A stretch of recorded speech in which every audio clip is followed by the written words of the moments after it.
오늘 우리에게 주시는 하나님의 말씀은 사무엘상 23장 1절부터 5절까지 말씀입니다. 구약성경 447쪽에 있습니다. 하나님의 말씀을 받들어 읽겠습니다. 사람들이 다윗에게 전하여 이르되 보소서 블레셋 사람이 그일라를 쳐서 그 타작마당을 탈취하더이다 하니, 이에 다윗이 여호와께 묻자와 이르되 내가 가서 이 블레셋 사람들을 치리이까?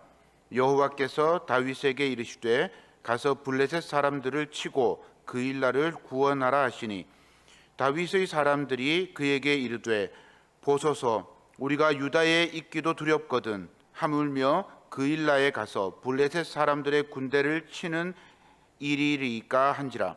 다윗이 여호와께 다시 묻자온대 여호와께서 대답하여 이르시되 일어나 그일라로 내려가라. 내가 블레셋 사람들을 내 손에 넘기리라 하신지라. 다윗과 그의 사람들이 그일라로 가서 블레셋 사람들과 싸워 그들을 크게 쳐서 죽이고 그들의 가축을 끌어오니라. 다윗이 이와 같이 그일라 주민을 구원하니라. 아멘. 우리는 총과 칼만 안 들었지 사실은 전장에 나와 있죠. 홉스가 말한 대로 만인의 만인을 향한 투쟁을 우리는 벌이고 있습니다. 그래서 인생 전쟁, 그렇죠? 입시 전쟁, 무역 전쟁, 전쟁으로 얼룩져 있는 그런 삶을 살고 있습니다. 우크라이나 전쟁과 같은 그런 전쟁부터 시작해서 우리는 냉전, 열전 할 것 없이 이런저런 전쟁으로 밤낮을 새고 있습니다. 그러나 그런 전쟁 속에서 우리는 그래도 승리하는 어떤 패턴이 있다는 것을 알게 됐죠. 그래서 병법이라는 것도 나오게 됐고요. 전술, 전략론 같은 것도 나오게 됐고요. 그렇습니다. 그러나 아주 중요한, 성경이 가르치고 있는 가장 중요한 그런 전쟁의 기술, 우리 인생을 경영해 나가고 우리의 가정과 우리의 교회와 우리 사회, 국가가 건강하게 서는 그런 일들을 위해서는 우리는 성경을 통해서 오늘날 우리에게 말씀해 주시는 그런 전쟁의 기술을 익히지 않을 수 없는 거예요.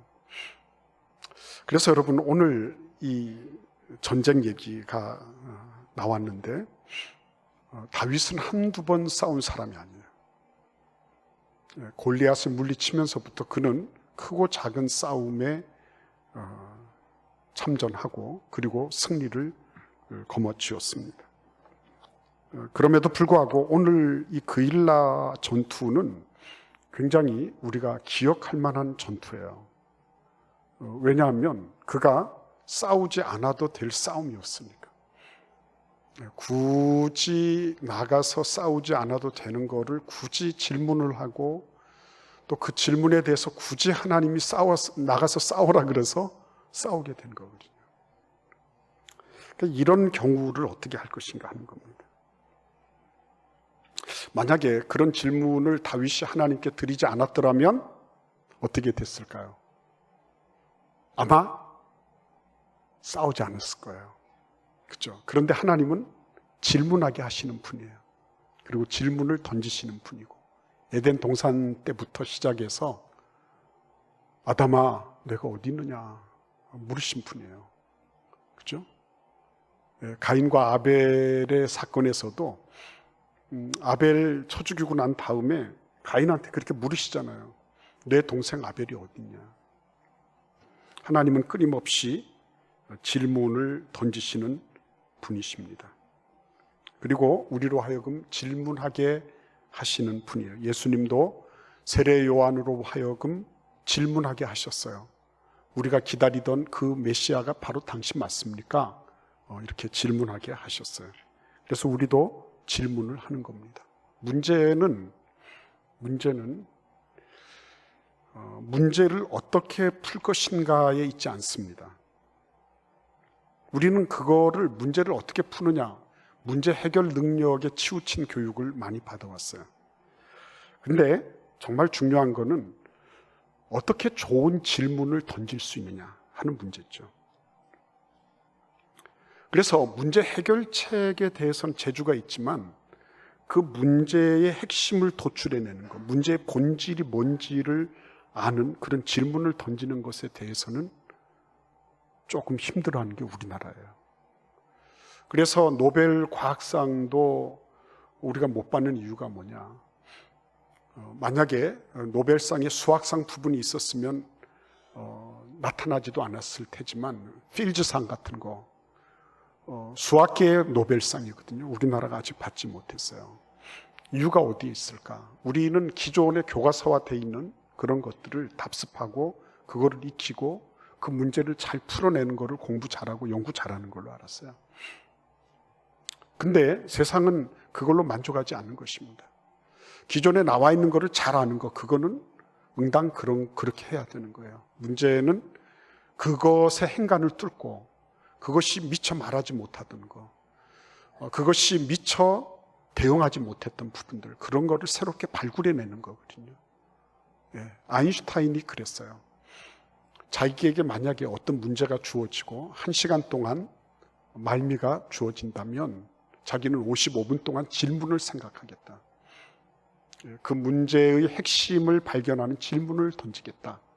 그리고 5분 동안 그 질문에 대해서 답을 작성하겠다. 아인슈타인은 마치 그 질문 속에 답이 있는 것처럼 생각을 한 것입니다. 그러니까 질문을 하지 않는다는 것은 답을 구하지 않는다는 거죠. 우리가 말씀을 묵상할 때도 질문을 던지는 이유는 뭡니까? 그 말씀으로부터, 말씀을 통해서 내가 지금까지 알지 못했던 어떤 부분들, 하나님에 대해서, 나에 대해서 지금까지 내가 간과하고 넘어갔던 부분들, 이런 부분들을 잡아내기 위한 거죠.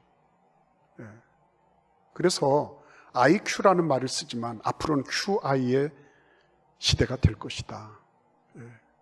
IQ는 Intelligence Quotient, 그렇죠? 지능 지수예요. 그런데 QI는 Questioning Intelligence예요.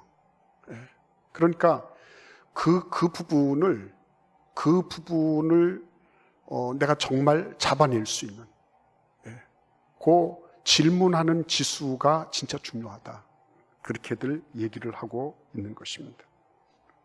그래서 여러분, 질문의 각도에 따라서 모든 문제도 달라 보이는 거 알고 계시죠? 질문을 어떻게 던지는 거죠. 아이작 뉴턴 같은 경우에는 왜 사과가 떨어지지? 저거 무거워서, 저거 시간이 돼서 다 익어서 힘이 없어서 떨어지는 거야.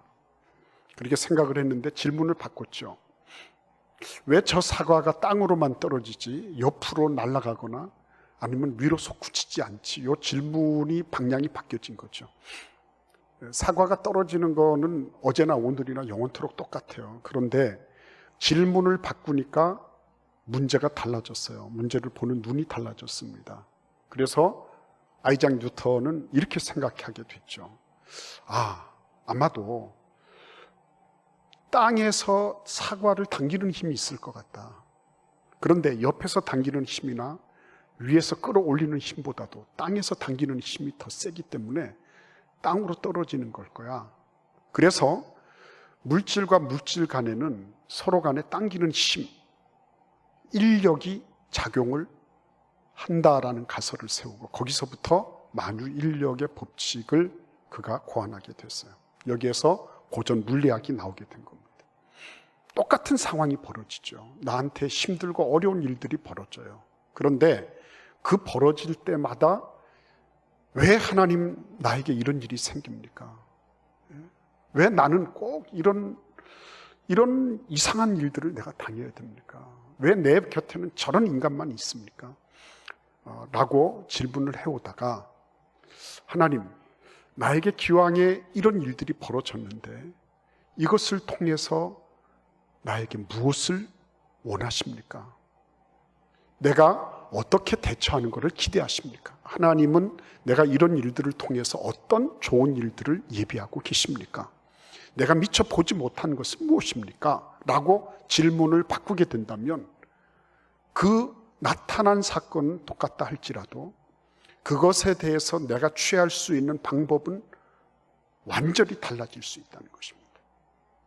그래서 질문을 던진다고 하는 것은 무지무지하게 중요한 일이다.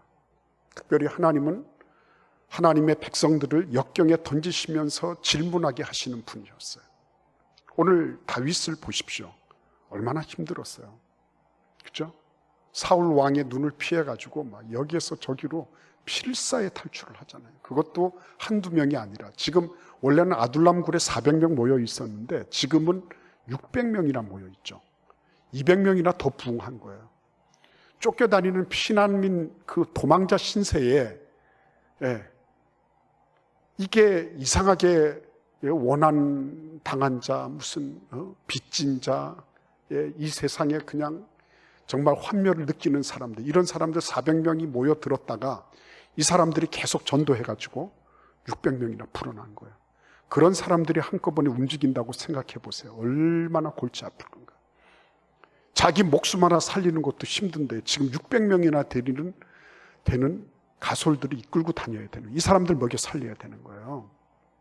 근데 거기에다가 지금 무슨 일이 발생했습니까?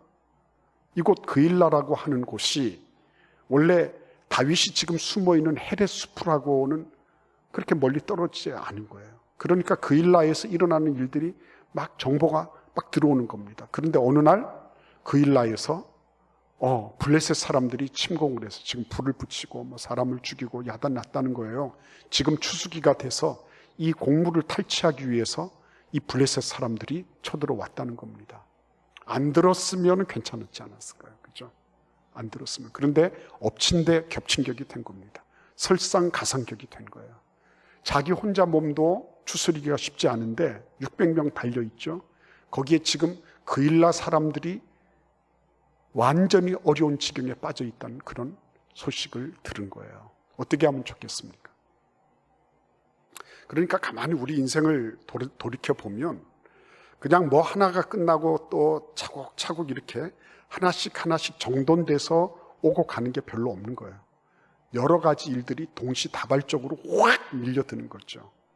그래서 그 압력을 이겨내지 못하면 펑 하고 터져버리든지, 아니면은 숨어서 뒤로 회피해버리든지, 아니면은 그냥 완전히 모든 것들을 놔버리고 무기력하게 돼버리는 거죠.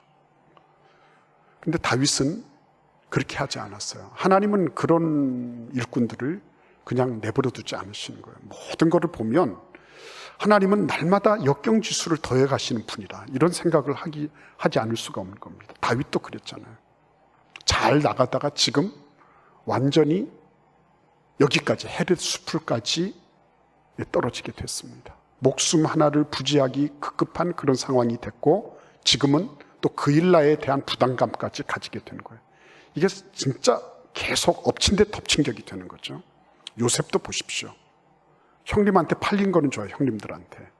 근데 노예시장 가서 보디발의 집으로 뽑혀가고 거기에서 가정 총무가 되고 무고를 당해서 감방 내려가고. 가만히 보면요, 이게 형님 아버지 밑에 있다가 형님들한테 팔려서 노예시장으로, 감옥으로 이렇게 들어가는 이 모든 것들을 보면 역경지수가 자꾸 더해가는 것 같은 거예요. 뭐 좀 하나 풀리는 게 있어야 되는데 안 풀리는 거 있죠. 그러니까 내 인생은 어떻게 된 거야? 나는 신앙생활 잘하고 열심히 기도하고 그러는데 나는 왜 점점 어려워지는 거야? 라고 말씀하시는 분들도 이해가 되는 거예요. 왜? 하나님이 그렇게 다루어 가시더라고요. 일꾼들을. 왜? 일꾼들을 그렇게 다루어 가시더라고요. 그러니까 유대인들도 결코 아이들을 그냥 막 기르지 않습니다. 아이들을 특별히 금전적인 문제라든지 이런 데 있어서는 공짜라든지 쉽게 얻는 그런 거를 교육하지 않아요. 늘 그런 데는 밀당이 이루어집니다. 어떤 아이가 스키장을 가고 싶은데 부모님들이 돈이 없는 것도 아니고 스키장 안 데려가는 거예요. 그럼 막 애가 애달아가지고 부모님한테 제안을 하죠. 엄마 아빠 나 스키장 가서 알바해주면 스키 타도 되겠나고. 그러니까 이 부모님들이 이제 17, 16 이렇게 된 아이예요. 부모님들이 그래 그러면 알바를 해라. 한 달 동안 허락한다. 이렇게 됐어요. 그래서 한 달 동안 가서 알바를 합니다. 자기가 보고 싶었던 설산도 보고요.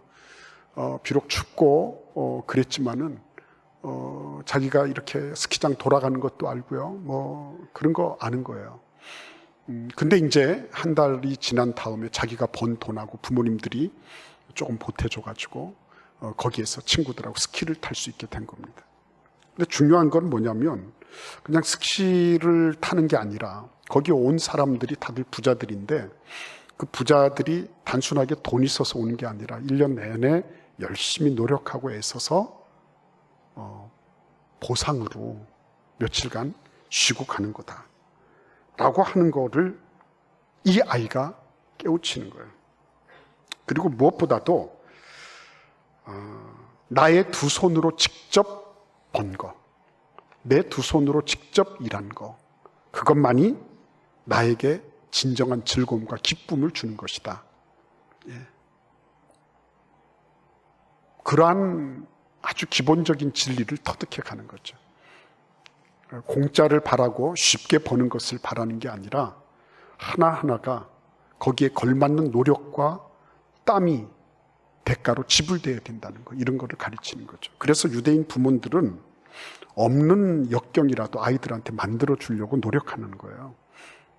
일부러라도 아프리카에 데려가서 기아 체험도 시키고 금식도 하게 만들고 하는 이런 일들을 부모님들이 함께 하는 겁니다. 너희들은 결코 녹록하게, 결코 만만하게 쉬운 데서만 자라가는 온실 안에 키워지는 존재가 아니라 너희들은 정말 어떤 환경 속에서도, 어떤 북풍한설이 몰아치는 환경 속에서도 너희들은 그걸 이겨내는 훈련이 필요하기 때문에 그래서 너희들의 역경 지수를 높여준다 하는 거예요. 여러분, 다윗은 지금 역경 지수가 막 치솟아 오르고 있습니다. 근데 이런 역경 지수 한가운데서 다윗이 한 게 뭐였죠? 질문을 던지는 거였습니다. 누구에게 질문하는 거였습니까? 하나님께 질문하는 거였습니다. 이건 굉장히 중요한 거죠. 우리가 어려운 일이 있다고 해서 하나님께 질문합니까? 하나님, 나 이런 게 있는데 하나님 이거 도와주세요. 해결책을 요구하지 질문을 하신 적이 있으십니까? 하나님, 나 이거 빨리 풀어주세요. 이거 주세요. 저거 주세요. 이렇게 하지. 하나님, 이게 어떻게 해서 이렇게 됐는지 나에게 말씀해 주실래요? 내가 왜 이런 경제적인 궁핍함에 내가 시달려야 되는지 말씀해 주시겠습니까? 이런 질문을 던져보신 적이 있는지요? 내가 왜 아프게 됐는지, 하나님, 내가 왜 이런 형편 속에 있는지, 하나님, 내가 주님의 음성을 듣기를 원합니다. 그렇죠? 다윗은 질문을 했어요. 내가 올라가야 되겠습니까? 올라가지 말아야 되겠습니까? 그건 무슨 점치는 게 아니에요. 카드 놀이하는 게 아닙니다. 카드 좀 치거나 타로 좀 쳐가지고 뭐 이렇게 저렇게 하는 그런 얘기가 아니에요. 이거는 굉장히 중요한 문제예요. 다윗은 자기에게 지금 주변에 자기 참모들도 있고 주변 많은 사람들이 있습니다. 그런데 정말 역경 지수가 올라가면 의논할 수 있는 대상들이 점점 줄어간다는 걸 알게 되는 거예요. 여러분, 우리가 간혹 극단적인 선택을 하는 사람들, 영화 배우나 가수나 뭐 연예인들 얘기들을 쭉 보면 다들 놀라죠. 왜 놀랍니까? 그 사람 그럴 사람 아니었다는 거죠. 그럴 사람 아니었다. 간혹 힌트는 줘요. 나 지금 힘들다, 나 지금 외롭다, 이런 힌트는 주기는 해요. 그러나 실제적으로 주변 사람들이 잘 눈치를 못 챕니다. 왜 눈치를 못 채죠? 그 사람이 역경 지수가 너무 올라가게 되면 말할 수 있는 대상이 점점 줄어드는 거예요. 나의 대화 파트너가 점점 줄어드는 것이 역경 지수와 비례합니다. 말할 사람이 없는 거죠. 유일하게 말할 수 있는 분, 그분이 하나님이셨어요. 요셉이 바로한테, 애굽 왕 바로에게 그런 얘기 하잖아요. 내가 이것 때문에 골머리를 앓고 있다. 왜 이런 꿈이 나한테 보였지? 그랬을 때 왕이시여, 답은 하나님께 있습니다. 그랬죠. 하나님께 있습니다. 그 하나님께 있습니다. 다윗이 줄어들어가지고 나중에는 유일하게 남은 한 분의 대화 파트너, 그분이 하나님이셨어요. 이건 굉장히 중요한 일입니다.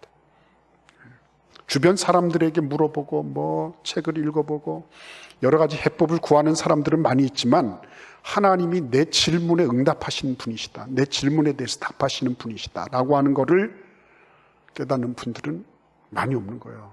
다윗은 그거를 체득했습니다. 그래서 하나님께 여쭤본 거죠. 그러니까 궁극적이고 최종적인 답변을 해주실 분, 그분에게 나아간 거예요. 다른 여러 사람들, 그러니까 여러분 질문을 던지더라도 잘 던져야 되는 거예요. 르호보암 같은 사람은 자기 할아버지가 다윗이고 아버지가 솔로몬이고 뭐 다 받았잖아요. 그가 누리지 못한 게 뭐 있습니까? 근데 질문을 잘못 던졌죠. 아니, 질문의 대상을 잘못 그가 선정하고 그리고 잘못 그것을 받아들인 거죠. 여로보암이라는 사람이 나왔어요. 평민으로서 아주 뭐 대단한 리더십을 가지고 있는 사람이에요. 이 사람이 나와서 뭐라 그럽니까? 지금 당신 아버지 때문에 우리가 다들 허리가 끊어지는 고통 속에 있었다. 이제는 당신이 새로 즉위하게 되면 좀 그 무거운 세금을 감면해 달라. 이렇게 얘기했죠. 그래서 형식적으로 자기 아버지 때 모시고 섰었던 정책 자문위원들, 그 노인들에게 얘기를 했어요. 질문을 던졌더니 그거 맞습니다. 아버지 시대에는 너무 세금이 과하고 자기의 그런 어떤 사초 화려함을 위해서 국민들을 너무 혹사한 게 많습니다. 그러니까 좀 줄여줘야 됩니다. 그랬어요. 근데 또 질문을 했죠. 누구한테? 자기 또래들한테. 자기가 어려서부터 소꿉장난하고 오징어 게임 하던 그 친구들한테 물어봤어요. 어떻게 할까? 그래요. 이 친구들은 야, 네가 지금 왕이 돼서 처음 즉위하는 이 판에 너가 여기에서 예봉이 꺾이면 안 된다. 저놈들이 너를 우습게 볼 거야. 그러니까 더 세게 나가야 된다 그랬죠. 그래서 질문을 던졌지만 그 질문에 대해서 이 르호보암은 잘못 착각을 한 겁니다. 누군가에게 내가 충고를 듣는다고 해서 아무거나 듣는다는 것은 너무너무 어리석은 일이죠. 이 르호보암은 자기 아버지 때 모시고 섰던 그 노인들의 지혜보다는 자기 역성을 들어주는 자기 친구들의 그 충고를 더 귀중하게 여겼습니다. 그 결과는 여러분이 아시다시피 나라가 쪼개지고 두고두고 원수가 되고요. 그리고 영원히 사라지지 않는 원한과 앙금을 남겼습니다. 질문 잘 던져야 되고요. 질문을 받는 사람이 누구인지를 아는 것은 중요한 거예요. 그런데 다윗은 지금 누구에게 질문을 던지고 있습니까? 하나님께 질문 던지고 있는 거예요. 하나님께. 역경지수가 높아져서 하나님께로밖에는 나아갈 수 없는 그런 상황이 됐어요. 그때 그는 질문을 던진 겁니다. 뭐라고 질문을 던졌습니까? 하나님, 내가 지금 그 일날을 치러 올라갈 거예요. 이 말 속에는 뭐가 들어있습니까? 하나님, 내 처지 아시죠? 내가 얼마나 힘들고 어려운지 아시죠? 내가 지금 여기 헤레스풀에서 600명하고 함께 있는 것도 어렵습니다. 근데 지금 나를 보고 또 그 일날을 가서 저 블레셋 사람들을 치라고요. 나는 지금 이 헤레스풀에서 조금만 더 가면 블레셋 지경인데 내가 사울 왕한테 쫓겨나서 갈 수 있는 곳은 블레셋밖에 없습니다. 하나님, 그래 내가 그 사람들하고 또 원수 진다면 난 어디로 갑니까? 뭐 이런 자기의 입으로는 감히 말하지 못하지만 하나님께는 그렇게 그 속내가 빤히 드러나는 그런 질문을 던진 겁니다. 내심에는 뭐가 있는 거예요? 안 갔으면 좋겠는 거죠. 하나님께서 너 여기 수풀에 좀 쉬어라 이렇게 말씀하시기를 기대했죠. 그런데 답은 어떻게 나왔어요? 아니야, 너 가라. 가서 그 일나 백성들을 구원해라. 이렇게만 나오는 거예요. 그래서 다윗이 야, 우리 출병해야 되겠다. 그러니까 주변에 있는 참모들이 600명이 다 반대하는 거죠. 아니되옵니다. 아니되옵니다. 지금이 어떤 판인데 그 일나 가면 당신의 동선이 그대로 노출됩니다. 사울 왕이 특발같이 달려들 겁니다.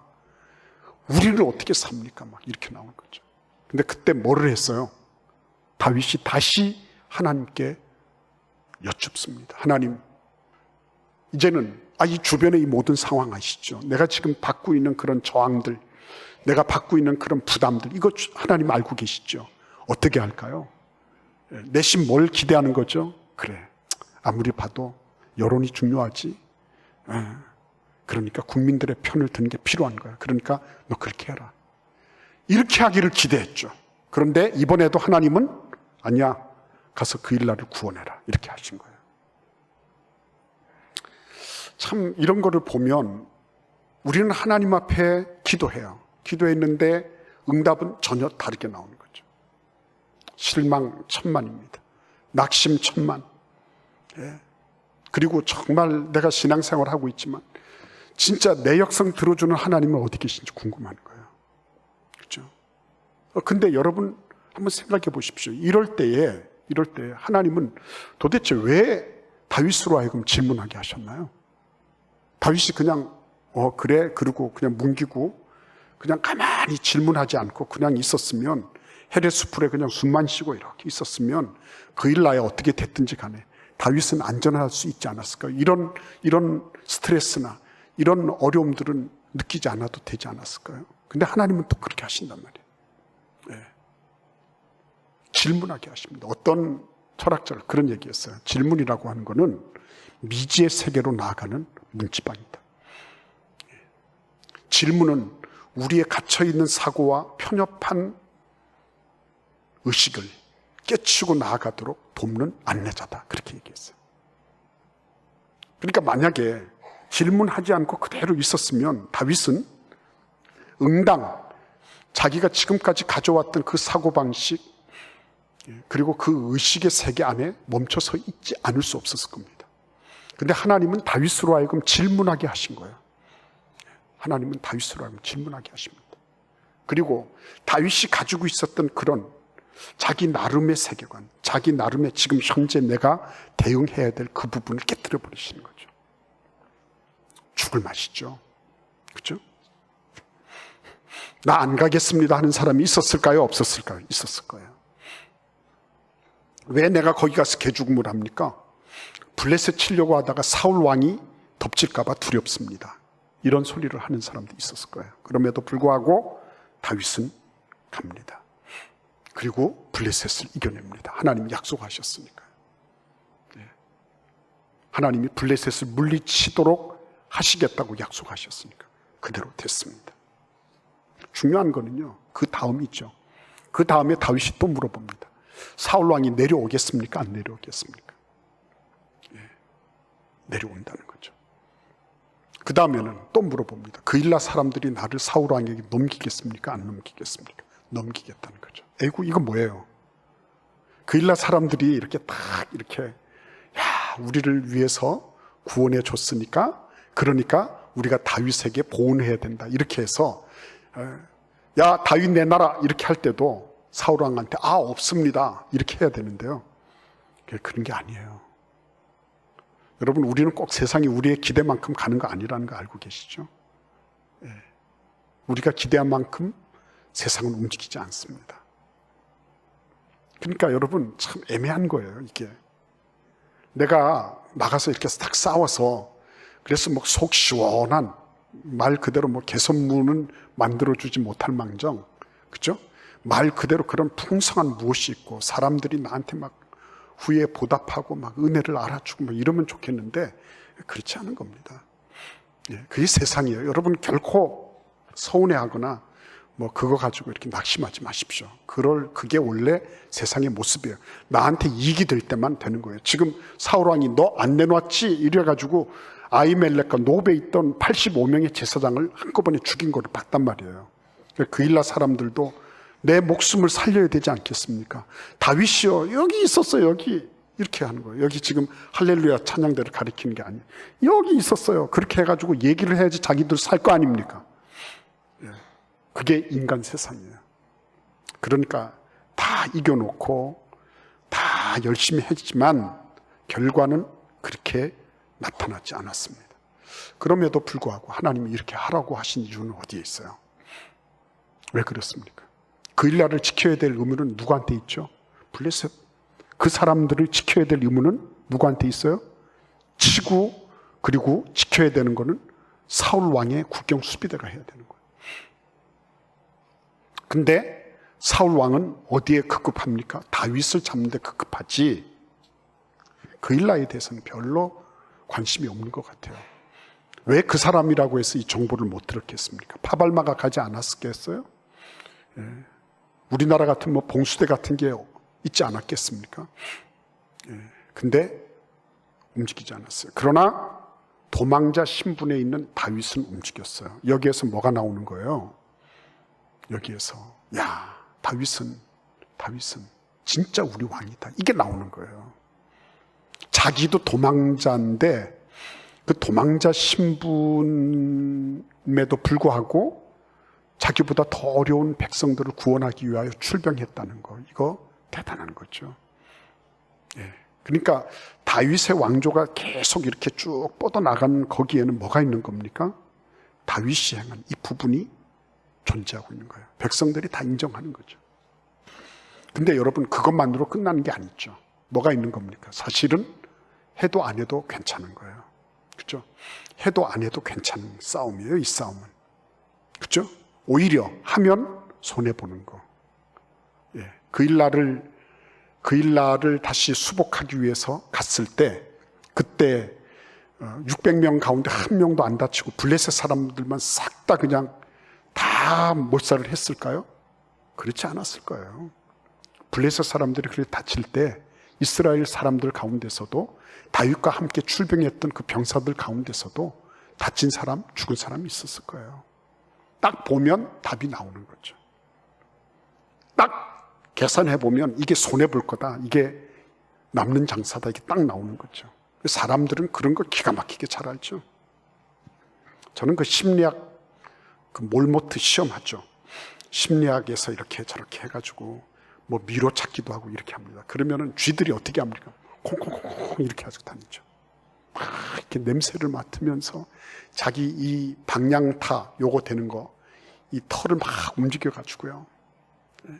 그렇게 합니다. 근데 이해타산에 빠른 사람들도요, 아마 그런 모습이 아닐까. 다 이렇게 해가지고서 막 주판 놓고 계산기 두드리고 이렇게 해가지고 이건 얼마 남고 얼마 되고. 근데 그렇게 이해타산을 했을 때 틀림없이 마이너스예요. 근데 다윗이 출병하는 거예요. 실리를 얻는 것보다도 다윗은 하나님이 자신에게 주신 사명, 대의, 하나님의 뜻을 이루는 것에 그는 자신을 던진 거예요. 손해볼 줄 아는 것입니다. 예. 세상적으로 말하면 밑볼 줄 아는 거예요. 그렇지만 그게 하나님이 제시하시는 길이기 때문에 그 길을 걷는 거예요. 대의 명분을 획득한 겁니다. 돈으로 환산할 수 없는 거예요, 그거는. 인간적으로 볼 때는 개인적인 감정이 있어요. 좋지 못해요. 그러나 하나님의 일이기 때문에, 하나님의 뜻이기 때문에 같이 할 수 있어요. 대장부죠, 그런 사람. 그 사사로운 감정이 계속 흘러서, 그래서 이게 공적인 건지 사적인 건지 뭔지도 모르면서 그냥 거기에 엎어서 가는 거, 매우 안타까운 일이죠. 교회는 그런 곳입니다. 예수님이 십자가를 지실 때 십자가 져서, 그래서 예수님 당신 자신이 얼마나 누리를 보고 영화를 누리고 그런 거 없잖아요. 마이너스 되는 거 아셨습니다. 본인이 고통과 고난을 당하시고 제자들에게까지 배반을 당하실 거 다 알고 계셨어요. 그런데 그 길을 걸어가시는 거예요. 왜요? 인류를 구원하시는 하나님의 대의가 거기 있었으니까. 죽는 줄 알고 가시는 거예요. 네. 교회가 왜 선교합니까? 왜 그 비싼 값을 치르면서 해외로 어디로? 왜 그렇게 합니까? 남아 돌아서요. 아니죠. 교회는 이 모든 인종과 문화와 언어, 이 모든 것들을 다 통괄해서 모든 곳에서 모든 곳으로 복음을 전하는 전방위 복음 공동체예요. 그래서 그 일을 위해서는 그게 손해볼 게 뻔해요. 예, 그거 하면 그게 딱 보면 벌써 계산 나오는 게 이게 어마어마한 거예요. 그러나 이것이 하나님의 뜻이고 이것이 나라와 민족을 살리는 길이고 이것이 교회에 합당한 일이다. 이게 비록 우리에게 있어서는 손해가 될 수 있을지 모르지만 이게 우리에게는 엄청난 어떤 충격이 될 수도 있고 우리에게 있어서는 기존의 근간을 흔드는 일이 될 수 있지만 그럼에도 불구하고 이 대의를 지키기 위해서 우리는 간다. 그죠? 그게 교회의 정신입니다. 그 정신이 살아있다는 거죠. 다윗이 지금 아무런 생각이 없어서 그냥 하나님께서 원격 조정하셔서 그 원격 조정에 AI가 돼가지고 이렇게 막 그냥 이렇게 마취되고 도취된 것처럼 몽유병 걸린 사람처럼 이렇게 간 게 아니에요. 빤하게 계산이 있습니다. 다윗도 뭐가 유리한지 뭐가 불리한지 알고 있습니다. 그럼에도 불구하고 그 길을 걸어가는 거예요. 그래서 어떤 일이 생겼습니까? 두고 그는 다윗 왕조, 이 다윗 왕조는 나라와 민족을 위해서 자신을 돌보지 않고 나라와 민족을 위해서 대의를 세우는 가문이다. 딱 박힌 거죠.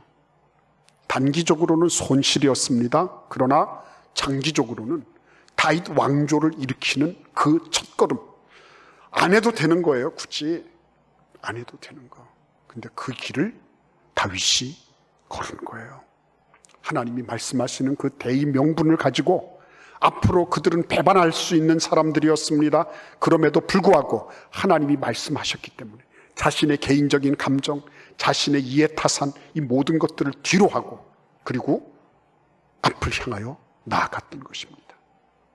그래서 참 멋진 인격이 있죠. 아름다운 인격이 있죠. 저는 우리 교회가 빛과 소금의 역할을 감당하기 위해서 세상을 향하여 나가는 거 참 귀한 일이라고 생각합니다. 지금도 그런 일을 위하여 기도하고 계신 분들이 계신 것을 나는 참 고맙게 생각합니다. 힘이 없고 어렵죠. 그거 안 한다고 해서 하나님이 사랑하지 않으시는 거 아니에요. 그거 안 하셔도 구원받고 하나님 여전히 사랑하시고요. 여러분들을 귀하게 여기십니다. 그러나 하나님께서 그렇게 부르실 때 하나님께서 우리를 세상을 향하여 나아가서 너희들이 빛이 되고 소금이 되어라고 말씀하시는 그 음성을 들었을 때 나는 지금 너무 힘들어. 나도 도망자야. 나도 지금 피해 보는 사람이에요. 나도 지금 내가 할 수 있는 일이 별로 없어요. 그럼에도 불구하고 하나님이 말씀하셨기 때문에 나보다 더 힘든 이웃들을 위해서 내가 발걸음을 내디딘 그런 분들을 뵐 때 저는 너무너무 감사한 거예요. 교회의 저력은 그런 데 있는 것입니다. 할만해서 하는 것도 감사한 일이에요. 그러나 내가 할 수 없는데도 불구하고 그래도 하나님 나는 그러면 무엇을 해야 될까요? 질문을 하는 거죠. 하나님 나는 어떻게 하면 나의 이런 형편과 사정 속에서 하나님이 기뻐하시는 빛으로 소금으로 내가 기능할 수 있을까요? 그 질문하는 거죠. 그때 하나님께서 우리에게 보여주시는 나의 문지방을 넘어서 다른 이에게로 내가 알고 있는 나의 세계관을 뛰어넘어서 더 넓은 하나님의 세계를 볼 수 있도록 하나님은 우리를 인도해 주실 것입니다. 그래서 여러분과 저의 삶 속에서 전쟁의 기술은 없어요. 엄밀하게 얘기하면 질문의 기술이 있을 뿐이에요. 질문의 기술 중요해요. 그러나 그 질문의 기술 중에 가장 중요한 질문은 하나님께 드리는 질문이에요. 오늘 우리 하나님께서 우리들의 삶 속에 부지런히 질문하는, 질문의 각도를 바꾸면서 하나님께 부지런히 질문하는 그런 참된 기술을 익히는 그런 여러분과 제가 되시기를 기원합니다. 기도하겠습니다. 고마우신 하나님 감사합니다. 굳이 하지 않아도 되는 일을 다윗은 대의 명분을 위해서 출병을 했습니다. 하나님, 저희들은 어떤 대의 명분을 가지고 살아가고 있습니까? 주님, 저희들을 도와주셔서 힘들고 어려운 가운데 있지만 나보다 더 힘들고 어두운 가운데 있는 이들을 위해서 발걸음을 내딛는 그 모든 주의 백성들의 발걸음을 축복하시고 한없는 은혜를 더하시고 그들이 단기간의 어려움이 장기간 영원한 상급이 되는 것을 기억하게 하여 주옵소서. 예수님의 이름으로 축복하며 기도하옵나이다. 아멘.